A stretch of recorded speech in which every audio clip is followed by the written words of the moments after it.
What's going on, man? It's Passion Over Profit podcast, where it's not just a podcast, but a lifestyle. Yes, sir. Today it's just your host, me and Edgar, you know. For sure. Yes, sir. So, let's get into it, man.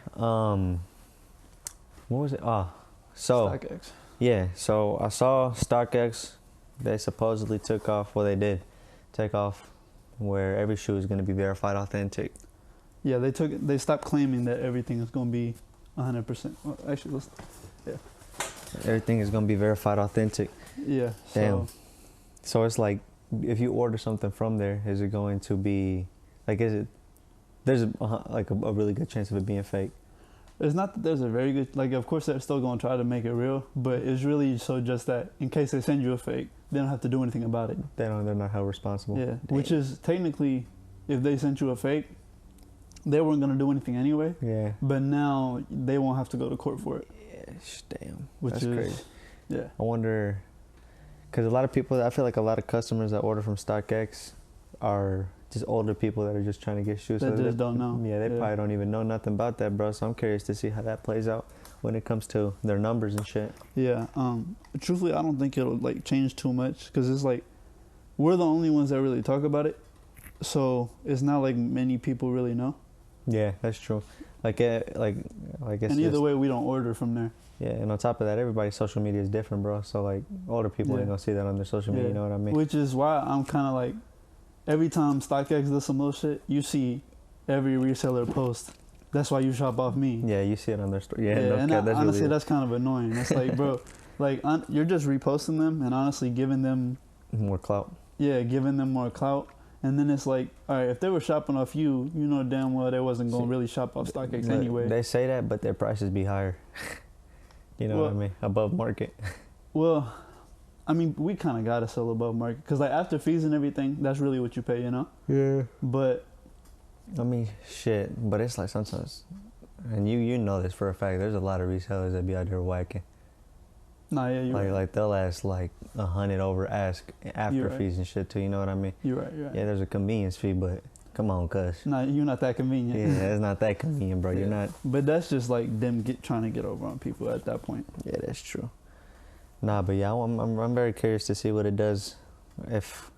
I mean, StockX, I definitely do see them surviving long term and being up there, but I don't know about long term. I think GOAT is gonna be where like it really starts. Yeah, where it starts to shine. StockX just because their platform is like, it's like iPhones. Like iPhones really aren't the best phones, but they're just so easy to use, and that's why everybody has them. That's true. Yeah, that's really, StockX just made it really simple. Their page looks really clean, and like GOAT, sometimes quick. It gets a little. Yeah, it does. Yeah, it's not as smooth. Because when you log in there, it's just a lot of shit that's honestly going on. Yeah. I seen also GOAT just purchased recently. They're making a contract to purchase Grailed, the clothing website. Yeah, that's dope. That's smart, bro. That's another thing that kind of based off of what you said is that they're gonna really start taking over, bro. For sure. Because I mean, you can't really beat that, bro. You know what I mean? Nah. Yeah, because they didn't have like a big clothing market. Like they sell clothes, but it's not like as big as Grailed is. Yeah, no. I saw that they might like integrate them. Yeah, that's what I was. Put them together, and I don't know how I feel about that. But Grailed, I hope they do like update Grailed. Like you know how the website Grailed is very in their app. It feels like 2010 eBay when you get on there. That's what it feels like. It really does, no cap, bro. I feel like I haven't seen that app have a serious upgrade in a minute. In a long time. Because when it comes to presentation, I don't know who owned that either. I never knew about that. I'm curious now. When it comes to presentation, bro, honestly, the best app would be GOAT, because you go on there, literally right when you open it up, bro, it'll probably have like a floating shirt or something, but just look at how clean it looks. Like they'll just have that, and then. But nah, okay, I think StockX looks better.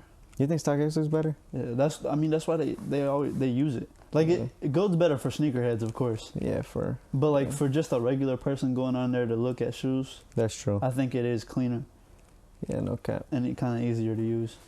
Yeah, I feel you. I definitely know what you mean. It's definitely way easier to use. I mean, when it came down to using apps, StockX came out first, right? Oh, I really don't know. But they were. I remember hearing about StockX first before I heard about GOAT. When was GOAT? Established. And look up StockX. I'll look up GOAT. I'm curious. You say you're gonna go GOAT? 2015. Yeah, GOAT was 2015. What's StockX? What'd you put? When was GOAT established? Yeah. Started in Los Angeles in 2015. Yeah. Damn. March 2015. Oh shit. The same year. Yeah, that's wild. Stadium Goods 2015. Grill 2013. Jeez. Damn, Grilled was before all of them. Yeah, no count. That's dope. Ahead of the time. And eBay 1995. Yeah, eBay. Everyone started on eBay. It said that they started in 2015, but they launched in 2016. Let me see when GOAT launched. I think it said 2015. When did GOAT launch? Yeah, 2015. Oh, it was founded in 2015. StockX just had more of a bigger presence because they started with like when you would go on YouTube, they had the ads. Ah, shit. Like, you remember the Wale ad? Wale. Ooh, nah, I don't. Nah. Oh, well, when you would go on like sneaker YouTubers, they'd pop up it was a Wale ad with StockX, and it was low-key really dope. So they were really good with their marketing team. Matter of fact, I think Aquina do remember seeing something like that. I forget what the how the commercial went. But it had to do with Wale. Yeah, but it was with Wale. Yeah, shit. And it was pretty dope. I think they just had better marketing, and it was more strategic the way they did everything. So that's why they became so big. Yeah, that's true. I think over time they just lost they just stopped giving a fuck, bro. Yeah, they did. That's what it is, bro. They started seeing they're really the top dog, start making all this money. I feel like it's really like you can tell from just the experience that I've had, you can tell that StockX doesn't have like the customer in mind as much as they used to, because it's just the shit that they've done. It was more about money than sneakers. It really is. That's what it was. Because like I've had problems to where I've lost shoes through the mail. I think I've told you the story. So I sold some shoes on StockX, sent them into the mail, and they never got there. They were probably stolen by one of the people in UPS. But besides the point. So when we started talking back and forth, the way we were having the conversations and the stuff that they were saying, the reason that they didn't want to help me was very little shit. Yeah. And I told the representative over email, I was like, look, bro, we're having this conversation, but you're not sitting here trying to help me. At all. Like, you're just trying to find ways to keep the money and not have to do shit. Yeah, no. Every reason you've explained to me so far wasn't even valid. Like a real valid point. Yeah. And like, you can just tell your true intentions. Like, you're not really trying to help me get my shoe or get reimbursement through insurance or anything. You're just trying to find a way, because they also charge me fees for the shoe never getting there. So on top of me losing the shoe, I also had to pay fees. That's whack, bro. And I'm like, that's bullshit. I'm like you said, they don't got the customer in mind, bro. Yeah, I told them, I was like, all right, if I'm gonna lose out on the shoe, okay, but reimburse me for the fees, because that's just bullshit. It is bullshit, bro. Yeah. So just a waste of time. And they was telling me, we're not gonna reimburse you because you were supposed to ship on like Thursday, or you were supposed to ship on Wednesday and you shipped a day late. That's kind of I'm like, all right, but y'all didn't say anything about that. Like, my order wasn't canceled. Yeah. Nothing. There was nothing about that. So they were just trying to pull shit out their ass, basically. Yeah, they was just trying to come up with reasons to keep the fees and do all this other shit. I'm like, bro, you're telling me your true intentions, bro. So there's no point in us really having this conversation. You know, it's funny to think sometimes that at the end of the day, when you're emailing with people, you're actually emailing like an actual person, not like a boss. Like, I'm curious. Obviously, you don't know who they are. You know what I mean? Oh no, it says their name. It says their name, but it's like you don't. You know what I mean? It's like it's not having a personal conversation. They be saying some risky shit. Yeah. No cap. Yeah. What was I gonna say? So, not heritage. I always keep saying heritage and brotherhoods. Lost and Found Ones dropped this week. You copying a pair? I don't know. I gotta look at them. I don't really need more personals right now. I need to see them. I feel like I definitely will though. Yeah. I don't like that cracked leather, but fuck it, bro. It's still a Chicago one. Yeah. I like all the details that come with it. Like the box, the little receipt. I like all of it. Yeah. Damn, that actually sparked an idea too, because obviously that's that whole kind of like the reason for the name, and with that little receipt and stuff is because Nike used to have contracts with mom and pop shops, as they would call it, right? Yeah. Those were basically like smaller stores, right? Like family owned. Yeah, technically that'd be like Hang Time is still a mom and pop. Yeah. Corporate still a mom and pop. Gasol at the moment. Gasol was a mom and pop. Yeah, little stores crazy. like that. Yeah, that's crazy. There wasn't really like, well, there was Foot Locker and shit back then, but like, it wasn't as big. Yeah, it wasn't as big as it was. Yeah. So they needed other avenues to sell this shit. And Foot Lockers weren't everywhere. And I seen that, like, it was something about how kind of like Nike almost put them out of business in a sense, because that's kind of what they relied getting most of their cheddar off of, mom and pop shops. Yeah. Because they would break contracts with them. Yeah, they would break contracts. And then, like, on top of that, people go to some of those places for, like, the more sought-after shoes, and, like, sometimes they won't send them to them.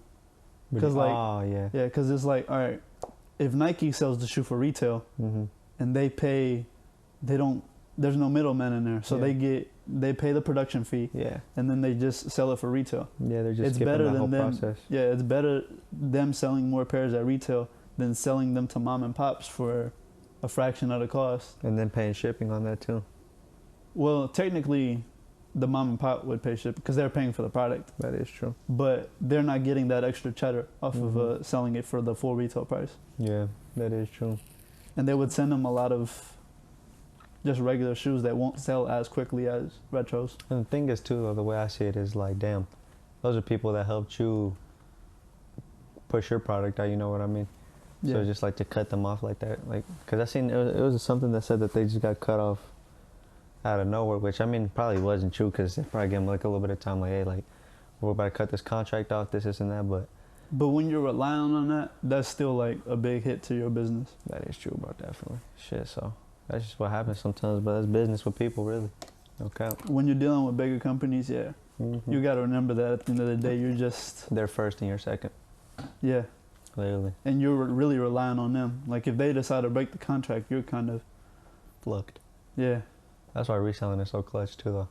Yeah, we don't have to deal with those issues because we're not on that supply chain to begin with. And like what you said, too, bro, like, when it comes to what we sell is what we want to move, you know what I mean? Yeah. Like, at the end of the day, you're putting your money in what you want to put it into. Yeah, nobody forcing you to take anything. You don't have to... Nobody forcing you to take triple colored fucking Vapor Maxes or Samoas, anything like that. Yeah, it's just, you know what I mean? That's what's clutch, though, bro. I feel like that's a big reason the sneaker game is such a profitable business. You know what I mean? Yeah. Yeah. Yeah, because you're in charge of your, like, financials so much more than you are if you're in a contract with somebody. You're at the same time relying on them. And even when it comes down to buying bullshit, like, kind of like how when you was talking about how you got those ones. Yeah. We're not gonna say who you got them off of, but yeah. You know what I mean? Like, they probably took it all on them, most likely, bro. But it's just part of the game, you know? Nah, because they pay... What's it called? They don't pay anywhere near retail. Like, they don't... They still... Nike would still sell them to them at a lower cost than that. They didn't take an L, but they didn't make as much money as if they would have sold them for retail. So you think they're paying less than 100? On, like, ones? Yeah. Hell yeah. Damn. I thought that... To be honest, so the way I see it, so I thought they were paying like dinner like 120, bro. Hell, okay. Nah, bro. That's crazy. Because think about it, if they were to pay that on like retros, think about what they would pay on bullshit, and if they get stuck on that, that wouldn't even make sense, you know. So they're not paying that, but that comes at a cost. Yeah, all right, yeah, you're getting this for so low of a price. I'd say they might pay like $60 no cap, bro. That's crazy. But you have to take all this other stuff that isn't guaranteed to sell. Like most retros, they're at least guaranteed to sell. Yeah. And if they don't sell, like maybe a reseller will come in and you can work out something with them. Yeah. And you can get them going. I wonder how the process goes with tying in a contract with Nike. Like what are requirements? It's hard. It's probably hard as hell to get the contract. You think so? Yeah. Because your sales have to be so much. I don't know how you even start that. Yeah, right. Yeah, like you would have, like us, we start from the bottom, you know? From there, like, what would you sell before that? We technically wouldn't be able to, though, right? Because we're resellers. Resale shops can't. It'd be like, they can't. We can't with sneakers, but like, if we sell enough, we can have like contracts with clothing brands. That's true. Like if Cookies or somebody, if you want to partner with them and get a contract going, you can. Yeah, no cap. Like I know Private Selection does that. They have a lot of contracts with like, designer denim brands and stuff like that. Oh, okay. Yeah, I think I've seen that. I know you're talking about. Corporate Downtown has like purple jeans and shit like that. Corporate Downtown has purple jeans? Yeah. I didn't know that. That's right. They have purple. They have a Billionaire Boys Club. I know they got, yeah, they have a bunch of cool shit. They do be getting good shit. I seen they did a collab with Jordan too on the tee because I bought one of them.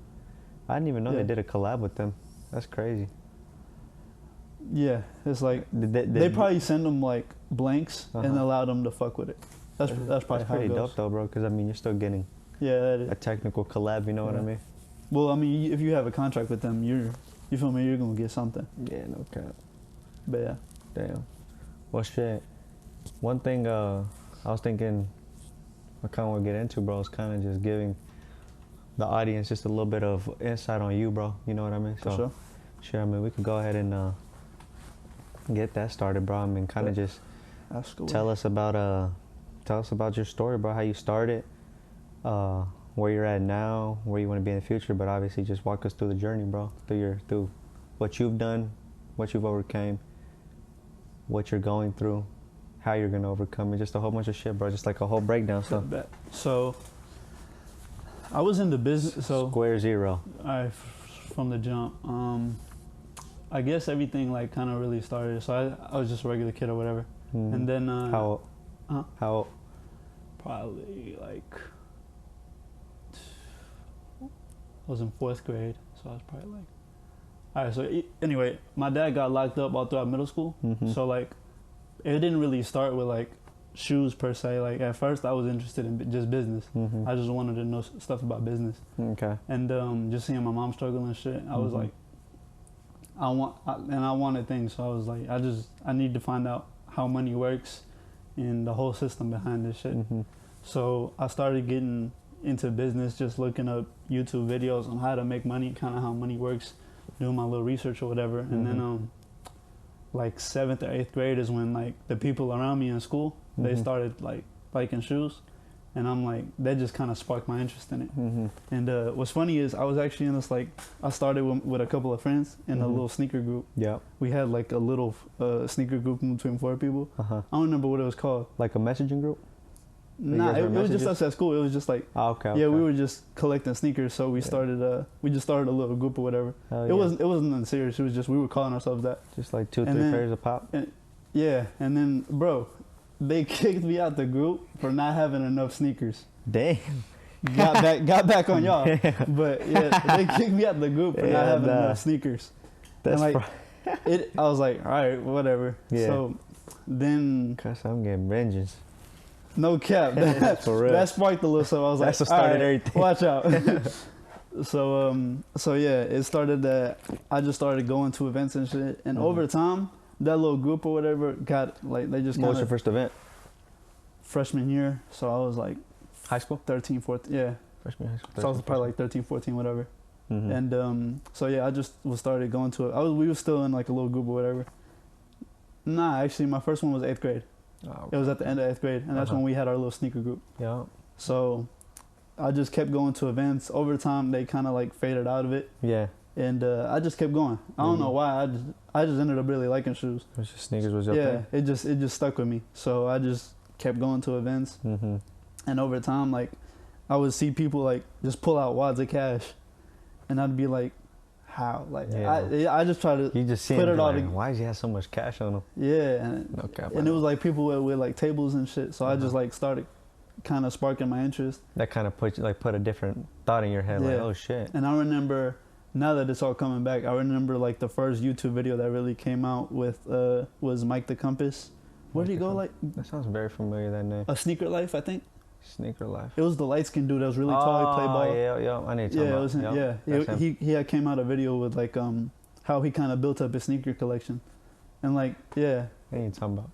Yeah, I know exactly what you're talking about. So that's what kind of like it wasn't that I wanted like to start a business or make money with it. It was just I wanted to build my sneaker collection. You wanted to have That's crazy. That's like, how it starts too. And then you just kind of get to thinking, I'm like, not only can I build my collection, but I can actually just like start making money off of it. And I think the cool thing about it too is like, obviously you said you were trying to do it mostly to build your collection, but it's like now that you resell as well, you're able to get in So when something comes in your hands that you've wanted, it's like you get it for a really good price, and it's just like that, straight to the toe. You know what I mean? Yeah, and even then, like when it comes to my personal collection, even if I don't get it for steal, whatever, I'm still willing to pay, cause it's like I'm still willing to pay a reseller's price. You can't put a price on, like at the you end can't of the be day, shit greedy. like that is priceless, bro. Yeah, and you can't be greedy. The way I look at it is like you also gotta give back. You can't just, if I just make money on every shoe, whatever, and like for my personals, I'm being even cheap with that. Yeah. That I don't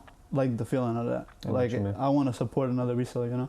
Oh yeah, for sure. Like if you know it's a good price, not to like be like, bro, like come on. Yeah, man. I'm not gonna fuck with somebody if I know it's for me. Yeah, because the way I work with my personals is when I keep something, the point is to keep it forever.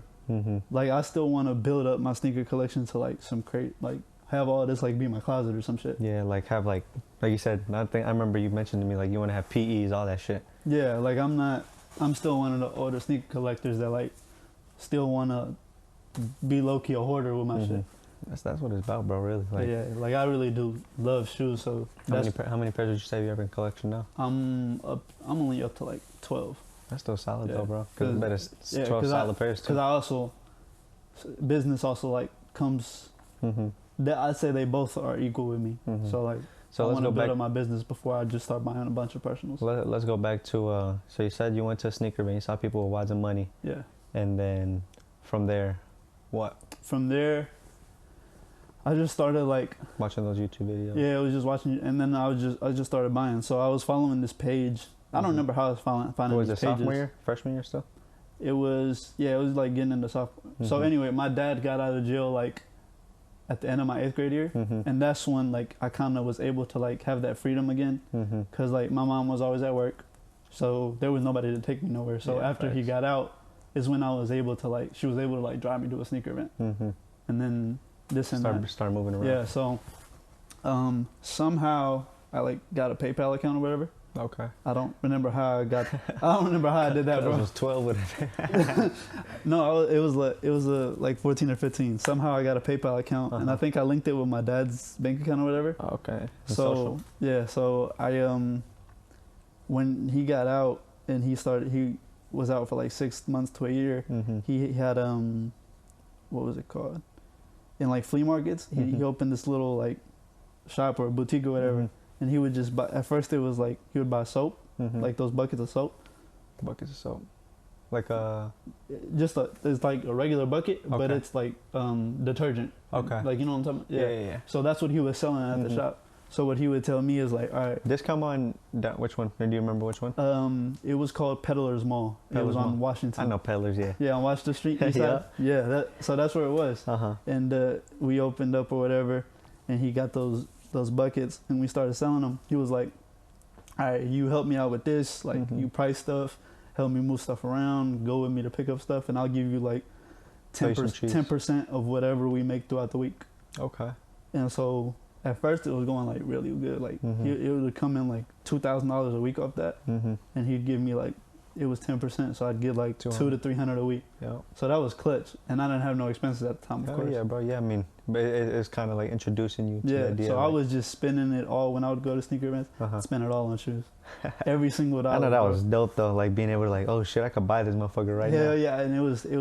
I was buying everything. I had built up like 20 to 30 shoes in my personals in like 4 months or some shit. I would spend it all, bro. I didn't give a fuck. Hey, that's all I ever wanted. Oh yeah, bro. I mean, that's how it is when you finally touch some cheese. Yeah. Like at a young age, you want. And it's not like I was really going anywhere. Like I'd go to the movies here and there, $10. Like so, it all just go to shoes. It's all about being fresh back then too. Yeah. Especially with some on your feet. It don't matter what clothes you got, as long as you got some on your feet. Yeah, that's all that matters. I went to Warren, bro. As long as you was fresh, it don't matter how broke you was. But so yeah, it kind of started like that, and over time, it slowed down. And this was around freshman year. Yeah, freshman going into sophomore now. Okay. Yeah, so it just kept going, and over time, it just kind of slowed down. Peddler's Mall wasn't like doing as good. Yeah, it was declining. So eventually, we just stopped doing it, and now I wasn't getting paid for nothing. But I still had like maybe like $100 to $300, something like that. And then I had my personals, which are obviously worth some shit too. Yeah. So, how I decided to make money was that's when I started like watching those videos. That's when Mike the Compass put out the videos, and I bought a mystery box. Okay. Yeah, I was just following this page. I don't remember how I was. How much you spent? It was a $350 mystery box. How many pairs? I don't even remember, but it was like 6, 7, or 8 or something like that. But it wasn't nothing good. Like it wasn't a single Jordan. Had to be Converse in there. Bro, it really was. It was like bullshit. I was like, bro, I'm not. I ended up selling them all, but I ended up only getting like $200 to $250. So I lost money on that. Shit, damn. But and I remember I told my grandpa about it, and then he saw when the package come in, and then as I was selling them, he was like, "How much you get back?" I was like, $250. I knew I understood the point of like I didn't get back what I put into it. Yeah. Like that was a good lesson though. Yeah, I didn't know most people don't even know about that, cause like what?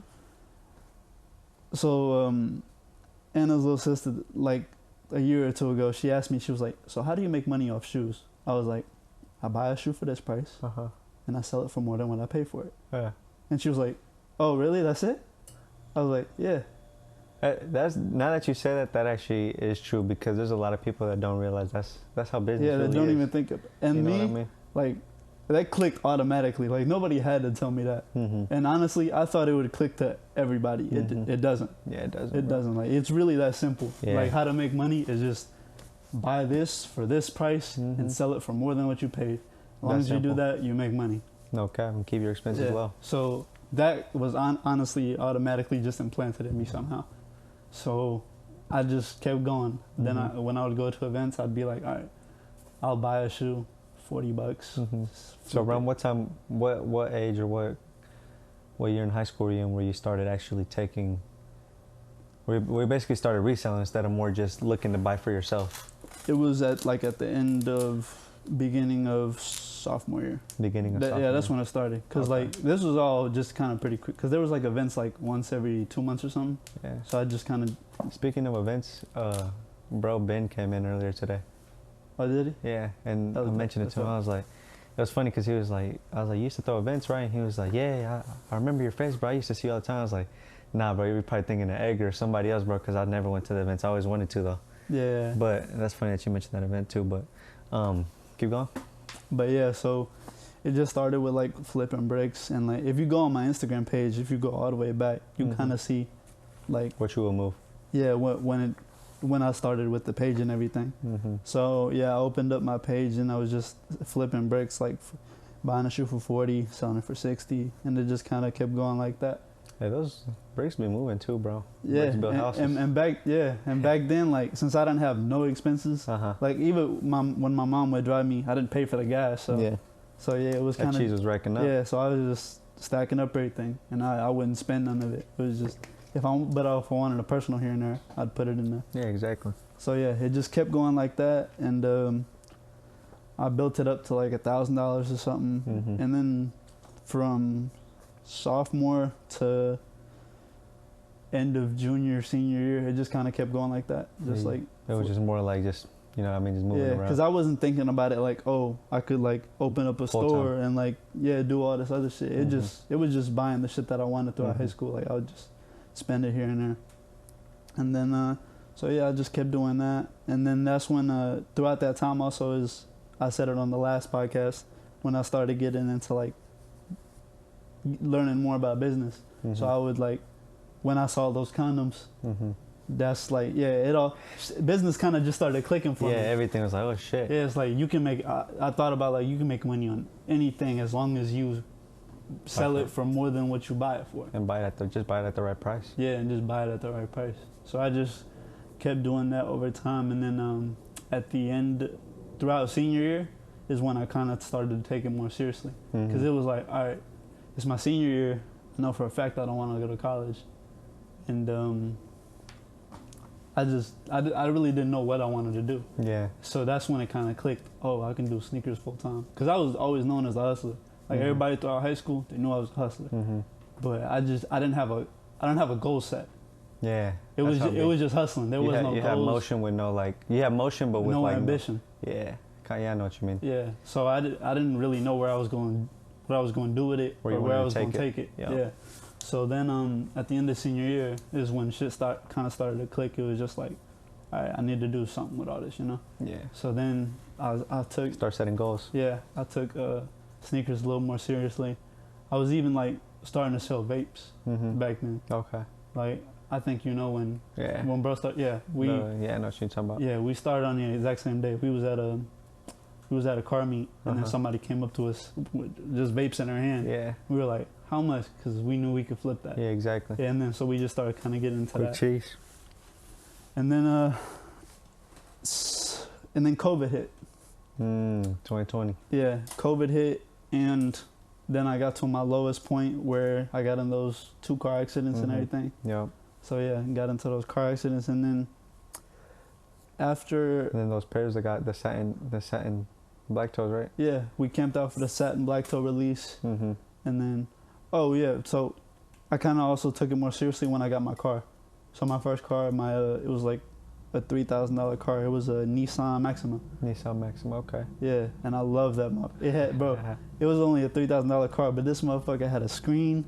It had Bluetooth. It had heated seats. It had a heated steering wheel. Everything was good. I was cooling in that, heated bro. steering wheel. Damn, my shit don't even got that. Hell yeah, bro. Little $3,000. I was so happy with that motherfucker. But yeah, that's when I started getting my car, and when my dad gave me the car, that's when I kind of started growing up too. Just started going everywhere. I was never home. Like throughout. That's how it is when you first get a car. I was never home, bro. I'd come home 2, 3 a.m. Like for real though. Yeah, I was just. That's really how it be, bro. Yeah, cause I've never been the type to just like be at home, like, cause the way I look at it is, bro, there's a whole world out there. It's just literally meant for you to explore. Ain't no point in being at home. There's money to you be ain't gonna made. find nothing at home. No cap. So yeah, and then, like I said, COVID hit, school ended, got in those car accidents, was down to 0, damn near 0. But I had one or 2 shoes left at Grails. Okay. Yeah, that's when like I just started consigning with Grails. Yeah. But when I started, like a month later, they ended it. They didn't want to take in consignment anymore. Ah, damn. So you had consigned, and then they were like, hey, we're about to cut down. Yeah, they were about to cut it out. So I was like, all right, whatever, it's cool. And I still had 2 pairs up there, and I was down to like $40, $50 or some shit.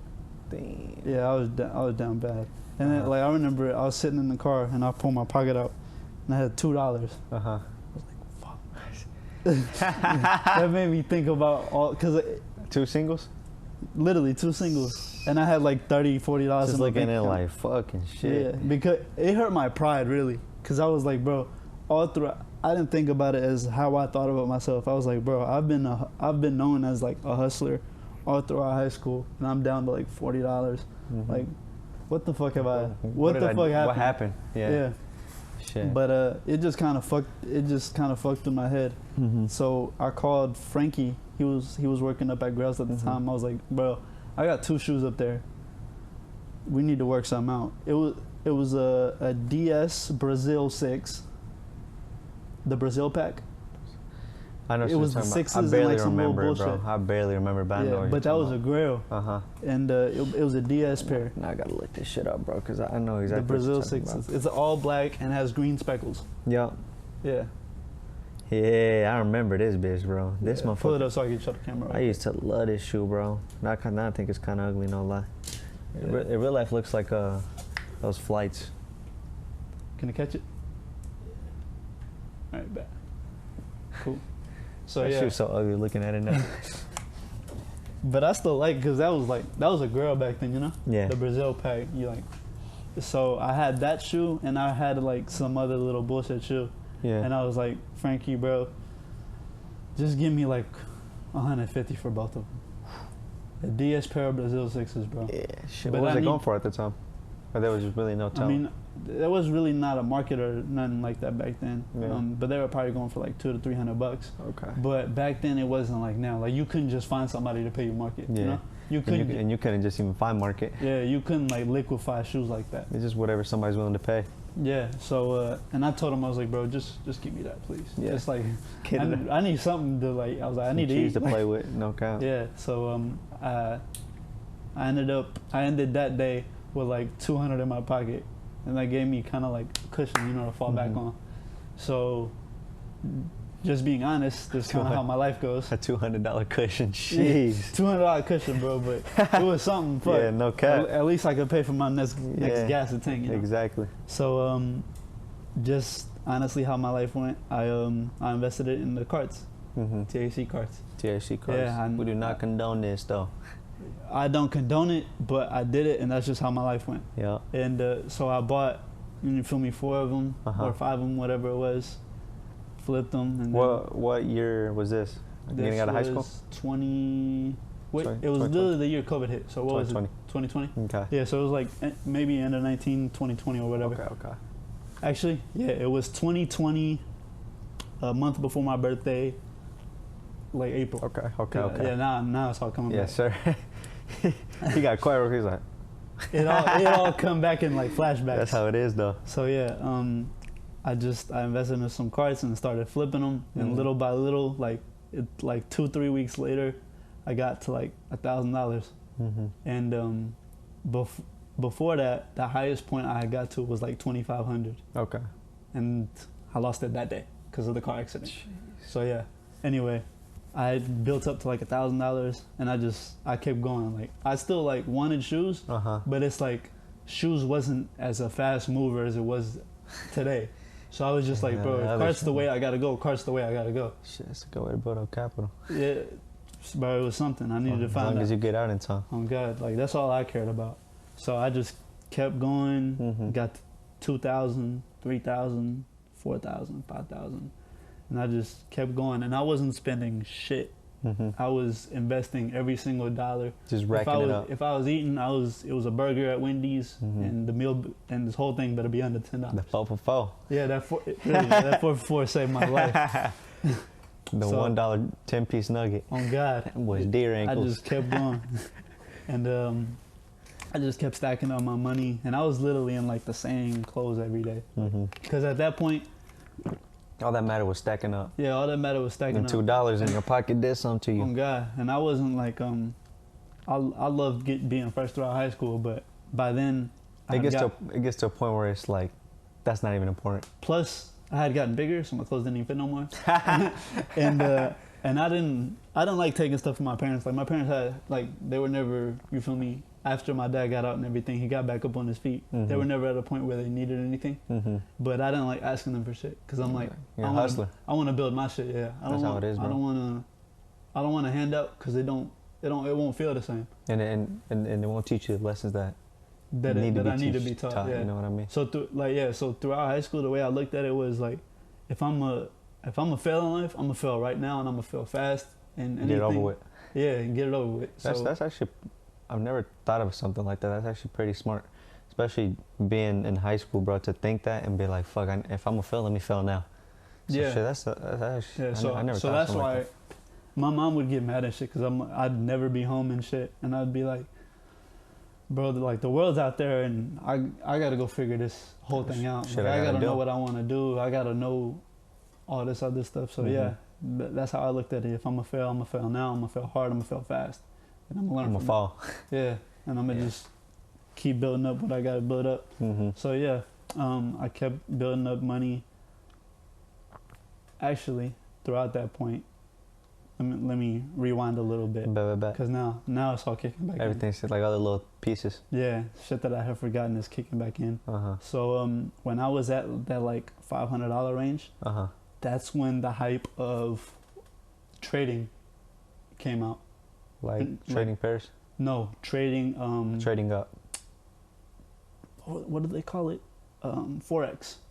You remember that? Yeah. So I have found this group or whatever through a friend of mine. He had told me about it. Yeah. And like, he was like, just come to one of their meetings. He was like, you can make all this money and all this other shit. And I didn't, like, of course, I was like, everybody, I was like, bro, shut the fuck up. They brought up money, so you're like, fuck it. Yeah, I was like, fuck it. If it's about money, bro, I might as well go. And like, the way they broke it down to you, I wasn't in one of the ones where it was just like, they just told you, oh yeah, like get all these people on and like sign all these people up and you'll make money. Yeah. Like that's not what they focused on. They focused on where I was at. It was called Forex Academy. Yeah. They actually had a website and like had actual it looked like a college class. Yeah. Like a course. Where they would actually have like people on there with the computers and the charts or whatever, and they were breaking everything down.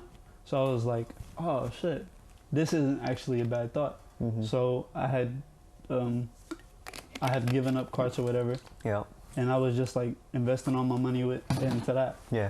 Playing around with like 30, with like $500 to $1,000. Okay. And overall, of course, it didn't work out. Yeah. Shit. But one thing they did taught me is like how to focus in on shit.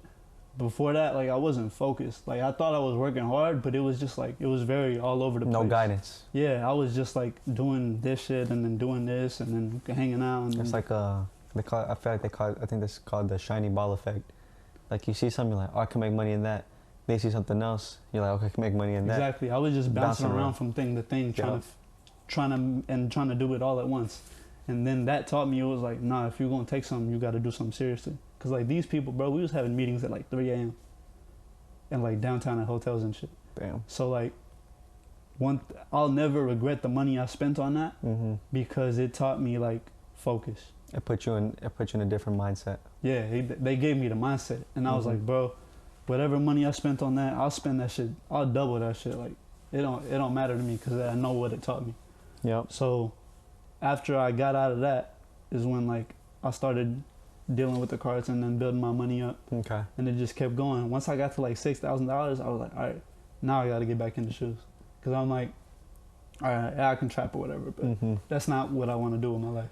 It was just quick money. Yeah, it was just, I just needed quick money. Like, I still kept doing it because it was still building up capital, and fuck, I mean, I was good at it. Just doing that as main and then shoes kind of more on the side, or was it shoes? It was shoes on the side, because because now that I had never seen $5,000 before. Yeah. So I was like, shit, it works. Yeah, so I was like, fuck it, let's keep this going. Nah, for real. And I just kept doing that, and then I started investing into shoes again. I don't remember what like shoes I started investing in after that. Like, I don't remember my first flips. Just remember going. Yeah, I just remember keep on going. And so, yeah, it kind of... It was late 2020? Yeah, late 2020. Okay. Is when I hit my first 10K. Okay. Yeah, and it was mainly off of carts and weed or whatever. That 10-piece felt good, huh? That 10-piece felt amazing. Like, I remember, this how focused I was, bro. I remember when the day I hit my first 10K, that week I bought, I rented out Airbnb in Carmel, and I invited all the closest people to me over. I was gonna do it myself, like just by myself, because I was like, I want to. One thing they taught me is the power of what do they call it? Manifestation. Okay. So it's like, when you want to feel something, like, go out there and try it. So I was like, I want to rent an Airbnb just to feel like what it'd be to have my own place. So I went over, I got the Airbnb, I invited everybody over, and I remember it was like 2 a.m. or some shit, and I was talking with my boy. Everybody else was in the living room. I was like, you want to know the real reason I brought y'all over here, bro? He was like, what? He was like, I've been working my ass off, bro, and I'm finally like starting to do something with it. Like you had like a moment where it was just like, damn. Like, it's like I never thought you could do that. I never thought I could do anything. So it was like, damn, that's deep right there, bro. Yeah, I never thought I could do anything, and I never knew really what I even wanted to do. I know. But I always knew like I wanted to do crazy. Like, I wanted to travel the world. I wanted to have nice things. Just being able to do that and have your friends. Yeah, I wanted to take care of my people, because I was like, because it was still in the back of my mind of what happened when my dad got locked up. And I was like, life can hit you whenever. Yeah. And shit could go real bad real fast. So I'm like, I promised myself I'll never get in that position again. And I'll never have my family in that position again. Yeah, the way you said that's crazy, because I definitely know what you mean when it comes to never thought I could do something. So for you to do that, that's dope, bro. And I mean, he probably didn't even think that that's what you were going to talk about, but for you to say that's probably like, oh shit.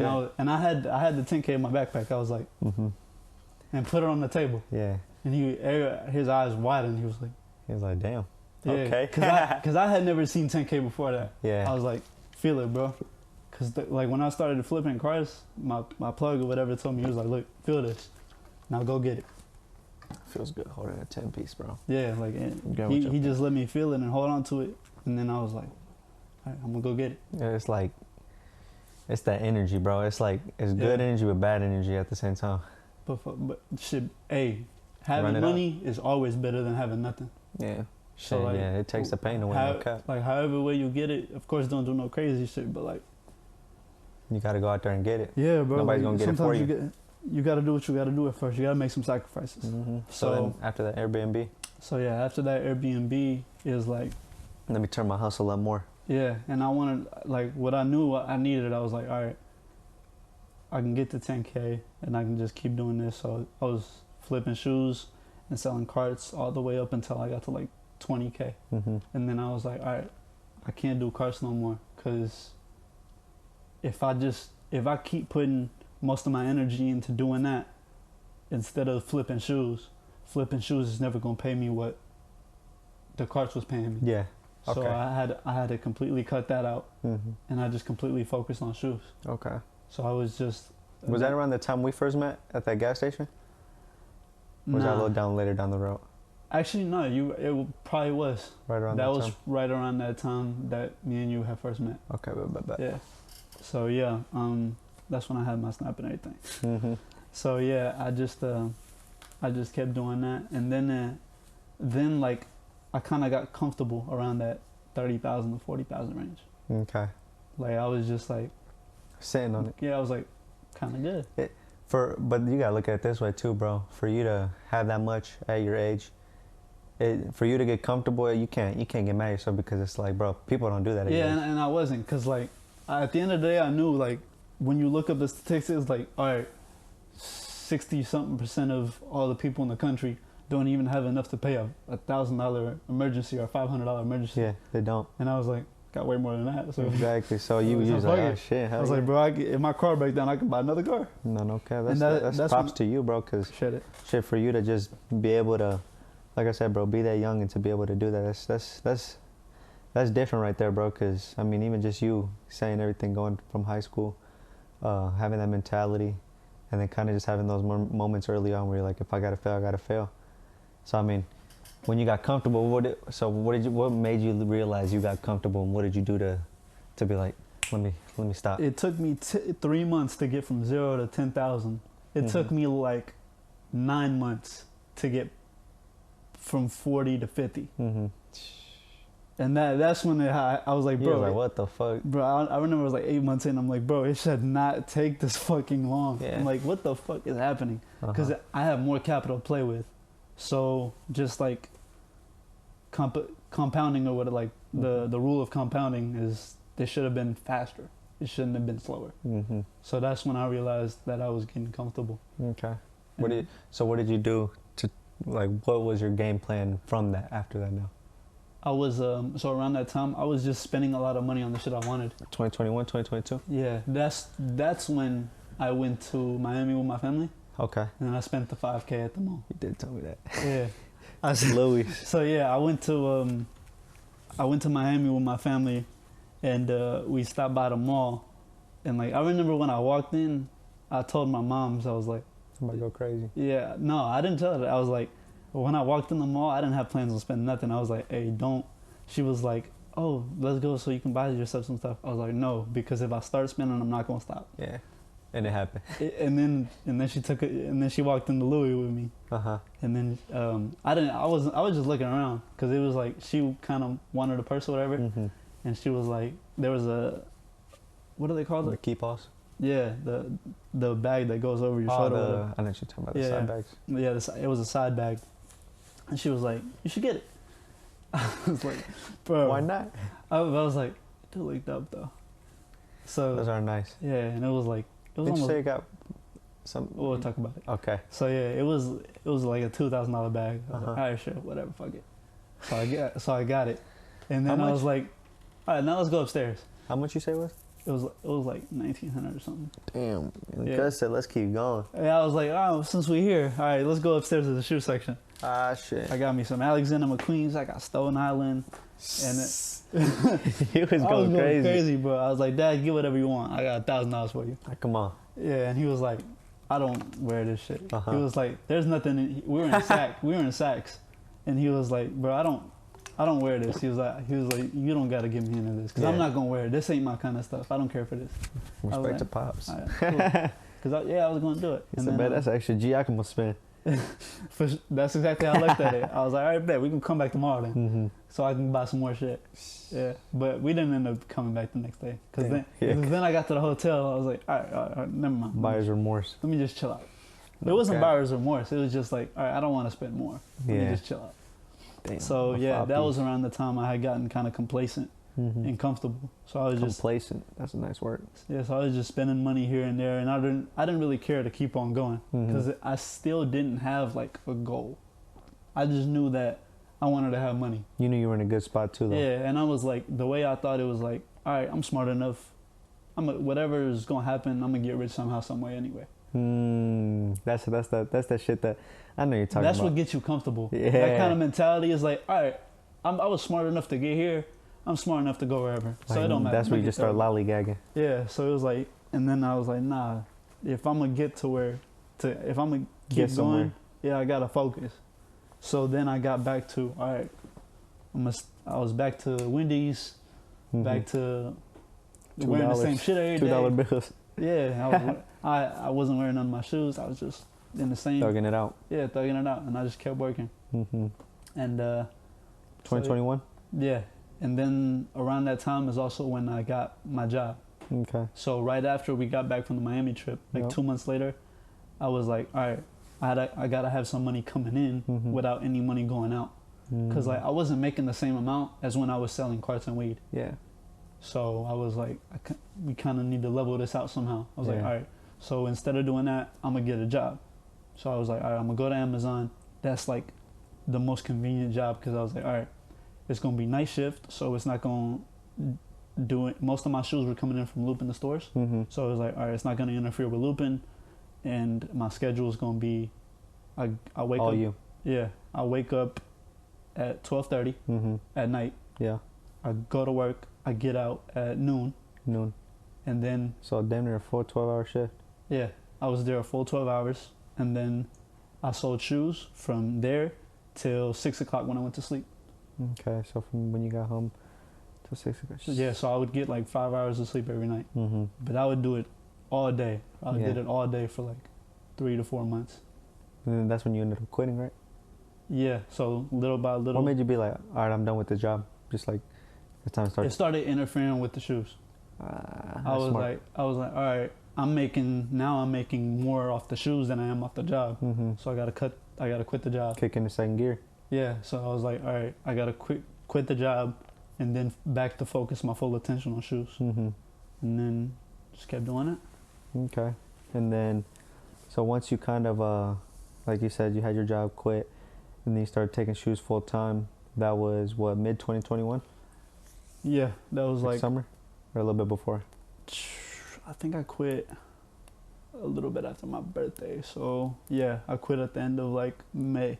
The end of May. Okay, yeah. so the end of May. Wait, what is it? 2022. It's 2022. Yeah. So did I work last year? Yeah. It's been like a year and a half since I started working. So 2021, and then from there, I mean, obviously, you built up a lot of shit. It just brought you to where you're at today. Yeah. What would you say from when you started taking it full time to present day now? What is the biggest failure you've had? Not biggest failure, but like, what is the biggest lesson you've learned? Biggest lesson?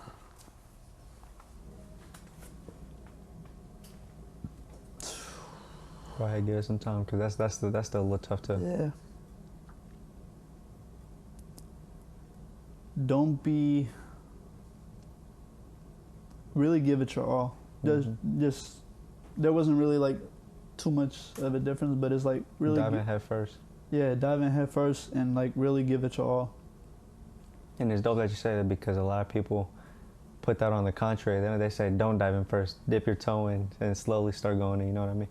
But yeah, for you, that shows the type of person you are. You know what I mean? Yeah, that's like that saying is like for people that like safety. Yeah, safety. Like you already have a life or whatever, and like if you have like kids and shit, I understand that. Yeah, for sure. I completely understand that. You should not dive in here first. You can't take risk. Yeah, you can't take that calculated risk. For sure, you got to take calculated risk at that point in life. But I was building it from the ground up, so it was like there's no other option. Just dive in head first or not, like, or not. Jump in this motherfucker. Yeah, or just chill at home. So choose. So when you jumped in, what would you say was the situation that made you start swimming, basically? It was kind of just like a slow grind up. So it was just like, be patient, but also be very analytical. Like, with purpose, move with purpose. Yeah, move with purpose, and also learn from your mistakes. Like anything that, if something not going right, go back and study. It's like studying film, I'd say. Like, study yourself and see where you're lacking, what you need to do to make that better, how to get better, do your homework, do your research. Making sure it doesn't happen again. Yeah, and then making sure it doesn't happen again. Yeah, that's actually very smart, bro. I mean, for you to be thinking like that, bro, a lot of people don't, especially our age, bro, and you're only like a year and a half younger than me, right? Yeah, I just turned 20 like 4 months ago. So yeah, basically that. It just kind of shows us like a lot of people don't think like us, bro. You know what I mean? So it's like for you to be able to even have that mindset from a younger, like even in high school, and kind of just work your way up. Everything that happened, every little situation was teaching you something, and you used it more as a lesson instead of why did it happen to me. You know. Also, don't be too hard on yourself.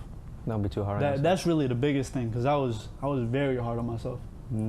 Because I looked at it as I didn't really start till, or I didn't really take it seriously till I got out of school.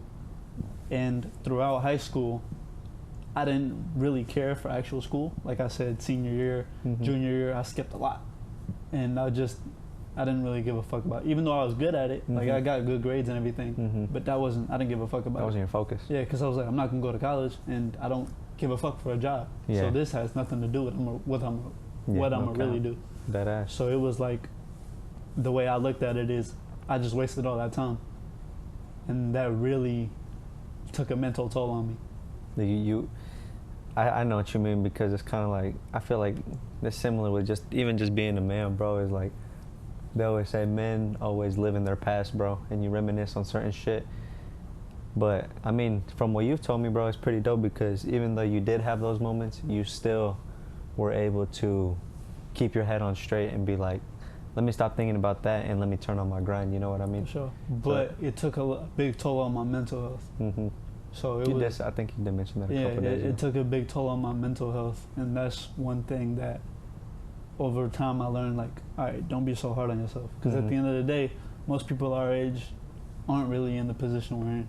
At that level. Yeah, like, and the way I thought about it is, most people, even in college, because another big pressure I had was my parents. Yeah, my mom, bro, she was so hard on me, because she wanted me to go to college bad. And one thing too that I want to throw out there is having Hispanic parents, bro. The amount of stress they put on you for school. Yeah.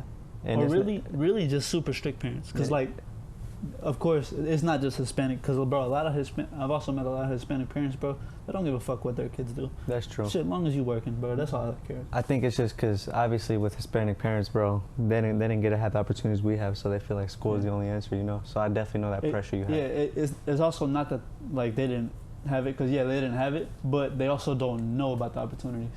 They don't even know it exists. So I understand that thought. And one thing I told my mom is, like, we were butting heads all day, bro, every day. And that's another reason why I didn't really like being at home, because it was like, all right, toxic environment for you. I'm grinding out here when you're going through something too. For sure. Another thing I'd say is, like, be very aware of your environment. Like, be very careful with the people you have around you. Be very careful with the conversations you have and the energy you put out there, because it does all come back. Yeah, it does all come back, and your reality is what you created. Yeah, that's true. So yeah, my parents it was really my mom. My mom was very tough on me, and I understood it, but I hated hearing it. And so it was also a motivator. Yeah, it definitely was. So I was like, turned it into hustle. Yeah. So even though I had to hear it all the time, I was like, all right, fuck it. Like, I know in 10 years, you feel me, she's gonna eat all them words. Yeah, no cap, bro. I mean, that's definitely true, bro. And it's just dope that you're able to keep going, you know what I mean? And I was gonna ask you too, so with where you're at now, what would you say kind of helped you break that barrier? Because you said you went from 30 to 40 in like 8 months, but like what helped you break that barrier and be like, okay, boom, let me explode. Let me start. What did you change in your game plan? It was that. It was getting back to my original grind. Mm-hmm. So Square one. So when I was like building it up from after the car crashes from like 500 again, when I was building it up, it was just all day, every day. That's all I thought about. Mm-hmm. And when I got to that, I think it was from 40 to 50,000, if I'm not mistaken. But yeah, when I got to that point, it was just very complacent. Like I didn't feel like my back was against the wall. Mm-hmm. I was very complacent, and it was just going back to putting that like back against the wall. Like this ain't shit. Mm-hmm. Like you may think this is something, but a car and a crib and you're fucked. Like you're back down to nothing. Yeah. So it was like, don't be complacent because this can all go away very quickly. This ain't me thinking this was some real money. Yeah, this ain't no real money, bro. Yeah. That's what made it click. That's that inner hustler, bro. Really, because it's like no matter, and I feel like you can relate for sure, bro. It's just no matter how far we end up taking our business ventures, bro, we're not gonna stop. This is what we feed off of, you know. Yeah. Like this is like the desire. This is our purpose, bro. This is like what makes us feel alive. For sure. You know what I mean? The actual art of it, like not even the numbers. Because if you get caught up in the numbers, fuck the numbers. That's a whole extra mental block. Yeah. Because you also have to enjoy life. Yeah. When they're like you only get one shot at this. So. You know what's one thing that my uncle said to me, and it really, that shit like opened my eyes, bro, and it kind of just like it hurt hearing, but it was like, damn, I really do need to switch it up. He said, because we were talking about my business and shit, and then I was like, yeah, I finally feel like I found my purpose. And then he was saying some other shit, and then he was like, don't forget to find your purpose outside of this. I was like, I never thought of that, bro. And it kind of ties in with what you're talking about with mental health, bro, and just not putting that toll on yourself so heavy. For sure. Because like also the way, like now going into like my future, like what I see in the future, mm-hmm. I don't see like me doing sneakers forever. Mm-hmm.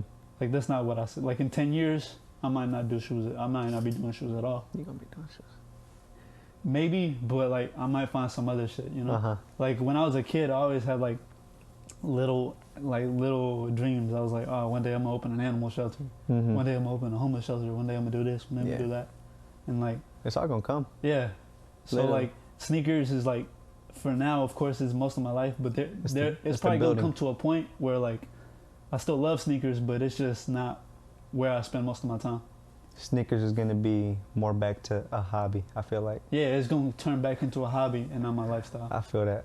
Yeah. I mean, sneakers is always gonna be, but when it comes down to the way we look at shoes, bro. I'm always wear them, of course, yeah. You know what I mean? It's like you're always gonna recognize when somebody on their feet, and you're always gonna have a full heart full of shoes. You know what I mean? So it's absolutely, yeah. Like that's what the dope thing is about it too, bro. So it's dope that you say that too, because I feel like the way I see it for you is, okay, you say you're not gonna do it after 10 years, or you might, whatever however life goes. But it's like, you know, shoes is always gonna be connected to you, you know. Oh, of course, yeah. And I'm gonna always wear shoes. I'm gonna always wear them. It's just not gonna be. It might not always be like my full business. Mm-hmm.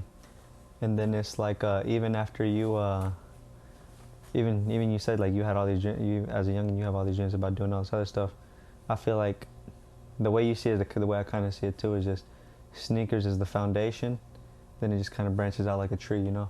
Yeah, exactly. Into hitting other things, and then, because at the end of the day, like you saying that you want to do animal shelters and stuff like that, it shows that you're not a greedy person, you know. It shows that you're gonna use your money for good. For sure, yeah. And I feel like that's when God blesses people, bro. When you're using your money, it's breaking bread, bro, kind of like in the Bible. Because I've like, even from what I've heard, like I also understand that at some point, money isn't everything. Like I don't like. There's really not a difference between having like 5 million and having 10 million. Yeah, that's what like you just have more money. Like, but your life, the way you live, it's not going to change. Even the way, even just like with where you're at too, bro, is like you got more money for sure than probably 99% of the people your age. You know what I mean? Yeah, absolutely. So it's like you even already having that kind of just shows that you're already slowly adjusting to that thought process of like money's really not the main thing. You know what I mean? Yeah. So it's like that's like the way I sell shoes is like, it's just the artist selling shoes now. Mm-hmm. Like, of course, the stats and the numbers and everything, they matter, of course, but it's not what you should be. It shouldn't fuck with your emotions. I like how you said the art of selling shoes, because selling shoes is an art. Yeah. For us. Everybody is an artist in their own way. Yeah, bro. That's everybody has to create something. And that's how we express ourselves too. And that's why, like, I never knock a job, but like, most people aren't passionate about their job. Like, it's just the truth. Most people aren't, especially factory jobs. You can't tell me that somebody at a factory job truthfully is passionate about their job unless they own the fucking thing, you know? Yeah, exactly. That's true. Yeah, like if you just work in there, there's nobody while working at Amazon, there was nobody that went in there and said, I love doing this shit. No, bro. That's true. Nobody, like not even managers, they hate this shit. Yeah, bro. Because at the end of the day, bro, it's like... But it's how they get their bread. You have that... Every human, I feel like, kind of ties back into our burning desire combo. Every human has one, and when you don't find it, and when you're not finding it or have even anything in motion towards it, there's always that emptiness, bro. And that's that's what puts you in that rut of just going day by day, bro. And unfortunately, some people get caught up in the thing, like, that there is no passion. No greater purpose. Yeah, there is no greater purpose. And that's one of the saddest things. And this is what makes it sad, too. So many people, like I've had conversations with people, bro, and they'll tell me, like, what's the point of doing all this if I'm going to die eventually? I'm like, it's not even about that. It's about how you're going to live. Like, what are you going to do while you're alive? How many lives are you going to affect? How many people's lives are you going to change? How many people are you going to help? Because, like, from their perspective, they don't have a passion for what we're doing. So you're not going to understand it to begin with. Mm-hmm. Like, you might think I'm doing this just because this is how I make my money. Like, nah, it was never about that. Yeah. Like if I wanted to just make money, bro, I really would have just got a corporate job. Yeah, for real. Yeah, like I would have just got it. That's facts. That is so much less stressful. Yeah. Yeah, it really is, bro. It's so much less stressful, but... It's like the quote where it's like, when there's fishermen and then the captain of the boat's going to pay... My friend was telling me this the other day. Captain of the boat's going to pay the licenses to be able to fish. He's going to pay for all the fishermen. He's going to make sure he has to catch enough fish for everybody else to eat and be able to sell it. He has to pay for the boat. He has to pay the maintenance of the boat, the gas, everything. And then some fishermen, they just got to go out there and fish. Yeah. You know what I mean? And a lot of people don't see it that way. It's like, this shit isn't just easy, bro. And people just see... Building any business isn't easy. Like, no matter how... We're blessed in sneakers because we had that little COVID season where everything was just like kind of easy to flip. But we put in the work, bro. No, yeah, of course. Right. But there was also a lot of people that didn't. That was just making a little side money. Mm-hmm. But once COVID was kind of over, mm-hmm. and the overflow, stimulus checks and everything ran out, whoever's still selling sneakers, we in this because we in it, you know? Mm-hmm. We in it for the passion. Exactly. Because it's not, at the end of the day, business isn't easy. It isn't, bro. And shit, I mean, even you just telling your story, it just shows, bro, like all the shit that you've had to go through, everything that all the thought process, all the doubt and everything, you've overcame it, and it still happens to this day, bro, where you're gonna have moments like that, and it's just, for sure, you're just, hell yeah, there's still a long way. And the dope thing is that you've already learned a big majority of it, so it's like, when it comes down to making another mistake, you already know in your mind, this is the lesson. What am I going to do to change it so it doesn't happen again? For sure. And people don't, like, for you to learn that at your age is very important, bro. For sure. Like, for real. And that's the dope part, bro, for real. Appreciate it, man. Appreciate it. Hell yeah, bro.